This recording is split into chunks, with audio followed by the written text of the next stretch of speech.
Hey, okay, so I will do this live one day. Right now we're recording this because we're still figuring out how to do this stuff. So For sure. yeah, For for sure. sure. So what you see right here are Caryl Ayala and myself, Monica Klein, and we are two moms in the Austin area who have been working on empowering parents to learn more about sex education in their schools. And actually, Caryl, we met in, was it 2017, you said? Yes, it was. Yes, it was. And how did we meet? Tell me. Tell them. Well, at the time, another organization hosted a kind of seminar. like a one-day conference workshop About these issues about sex education. and what the SOGI or the LGBT community is doing in the schools. Yeah. So y'all know me because you know that I'm a former comprehensive sex educator, converted. Okay, so I've been a pro-life, pro-family speaker for 10 years now. Caryl has a unique story too. Caryl was a teacher in the school district who was being taught comprehensive sex education through an anti-bullying program. Caryl, tell us more about that. Well, basically, in a nutshell, I was entering my 11th year or 20th year of teaching, actually, but 11th with Austin Independent School District. And we were being asked to implement the Welcoming Schools program, which is the Human Rights Campaign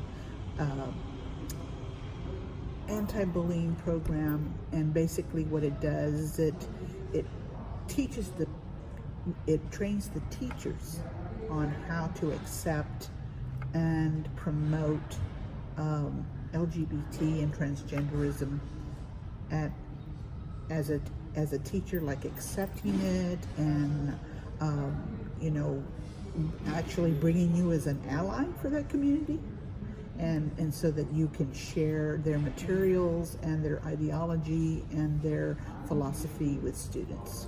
Now, I would have to agree, though, that if there's someone in the school, a young person in the school, who is identifying, saying that they identify this way, that we do want other teachers and children to not bully that person. Absolutely. So really, that's not really the issue that you had with the curriculum. What was the real issue with the curriculum? The real issue for me was that we were going to have to promote those different lifestyles as acceptable, even to the point of reading stories and explaining what homosexuality was. And I was a pre-K teacher, so that's what I would have to do. Is one of the exercises we had was, how would you explain homosexuality to a 4-year-old in your classroom? Right. And part of this education is, so it's not just about not bullying, because we don't want to bully. We definitely don't. We want to be very compassionate. That's right. And we're compassionate people as well. But the problem is that these programs are actually teaching our children that their gender is fluid. In other words, you might think you're a girl, but tomorrow you might decide that you feel like a boy. And also that their sexuality is fluid. So when these children are so young and they're still developing, their brains are still developing, that can be a very scary thing and very confusing thing. But not to mention also that this really, if we're talking about diversity, this really doesn't fit some families' family values. No, and it's not educational. It's not academic. Yeah. It's not what teachers are charged to do as academic trainers of education. That is a family's primary responsibility, to teach their children their values and their beliefs, whatever they may be. Right. And we want to respect every family's different views. Mm-hmm. And I think of what the issue is, that a lot of times these programs are not open to all families, that there's a very specific agenda. So you might be thinking, a family member who's watching right now is, well, how do I know that this kind of education is going on in my school? How do I know that it's not, that the difference between being compassionate and not bullying one another versus teaching my children an ideology and a value system that our family does not support? So Caryl, I wanted to ask you that question. What can parents do to find out what's going on in their school, and what steps do they need to take? Well, you have to ask. you have to ask, you know how at the beginning of the year you're given a whole packet of materials that you have to sign. They're forms that you opt into, such as the food program, such as if you are a Native American, you have to opt into that and what that means. Or if you need help with, if you identify with a community, let's say you're homeless, you have to opt into that. Well, that's where you are supposed to be given, and also in this case not an opt-in form, because in the state of Texas they require an opt-out be done. So that means that if there's a sex education program in my child's school, unless I know about it and actually sign a form saying that I don't want my child to be in that, my child will be in it. Yes, so if I do nothing, if I'm completely ignorant, if I don't read the paperwork and I don't sign anything, that means that my child will be in a sex education class. Absolutely, but I'm glad that you said that if you don't know about it. But the truth is, in the state of Texas, it requires, the Texas Code 28.004 requires that schools are to inform you even before school begins what their sex education program is, so that you can make a choice. How do they usually inform the parent? Well, before they said nothing, and most school districts do not. They don't say anything. The reason that Concerned Parents has come to be actually is because the district that I was working in, who had over 86,000 students, was not informing the parents at all. They were not following the law.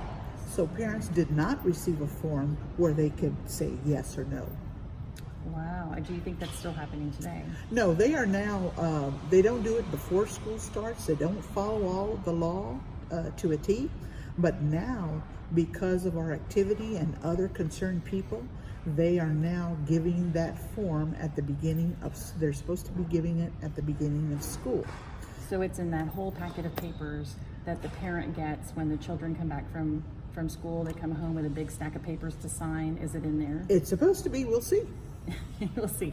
So so your advice to the parent, because okay, I remember being, when my kids were young, that was a thick paper, and if they're in athletics, there's another stack of paper too.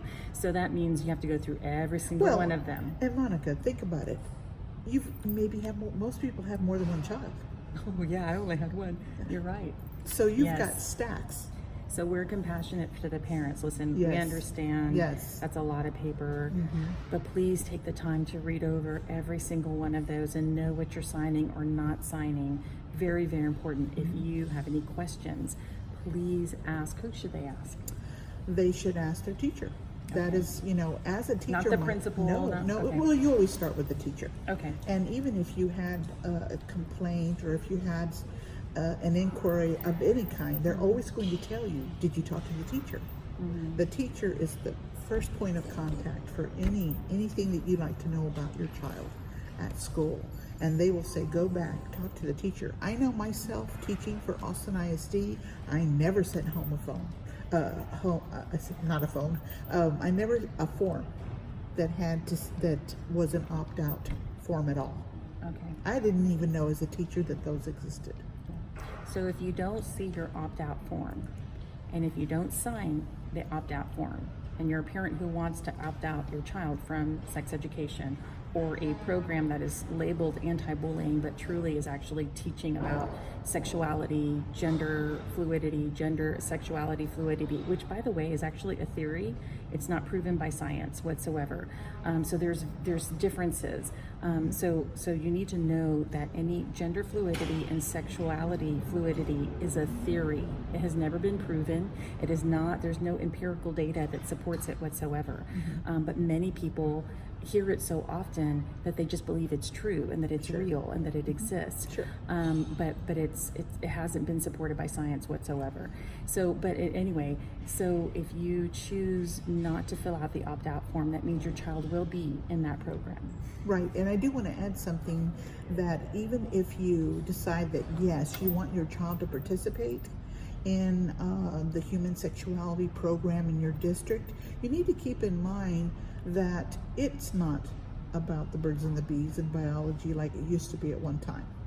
It's very, I have a friend who likes to quote, it's 95% character training in values and 5% biology. Yeah. So meaning there's not a lot of these programs are not scientifically backed.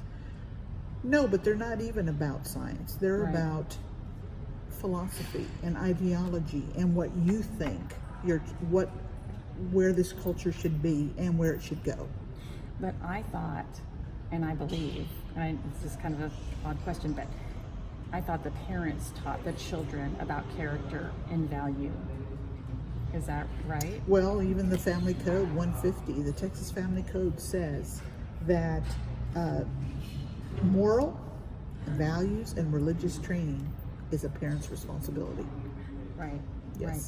So that's what It Takes a Family is about. That's what Concerned Parents is about. Concerned Parents of Texas. Yes. Correct? Is that we want to equip and strengthen the family unit. I myself was a single mother for 9 years. So if you're a single parent listening to this right now and saying, well, I don't have a big family unit or a traditional family unit. Well, neither did I. But you're still a parent and you Yes. still love your children.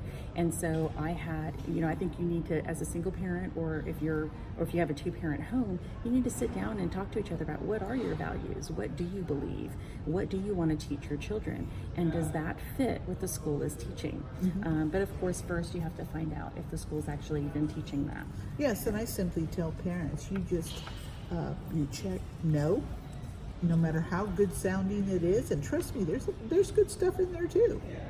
But you just say, no, I'll take care of the character and value and sex ed, and you teach the academics. And that's where It Takes a Family comes in, is I want to encourage you, the parent or the parents, to be able to speak about these kind of issues with your children. A lot of times parents are just worried about, well, I don't know how to talk about it. I don't feel equipped.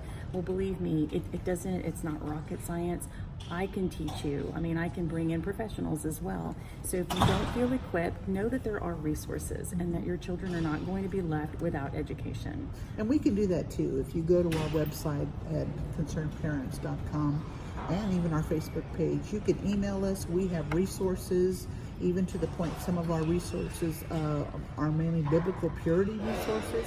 So we're there to help families know what to teach your kids and how to do it. Great. Well, thank you, Caryl, for taking the time to do this video with me and to talk to the parents across the nation, because we've got people, listening in from all over. And even if you are in another state and you have questions for Caryl about the kind of work that she's doing in Texas, and maybe you want to start something similar in your state, Caryl, you've actually helped people do that. Yes, and we're part of a group where people all across this country are rising up and taking care of our kids. Yeah. So remind our viewers of your website. How do they get hold of you? It's concernedparentsoftexas.com. Great. Thank you so much. Thank you. And you can reach me at It Takes a Family. hello@monicaklein.com if you have any questions, or you can follow me on my Facebook page, Monica Leal Klein, Reclaiming Parenthood. Thanks so much. Y'all have a great day.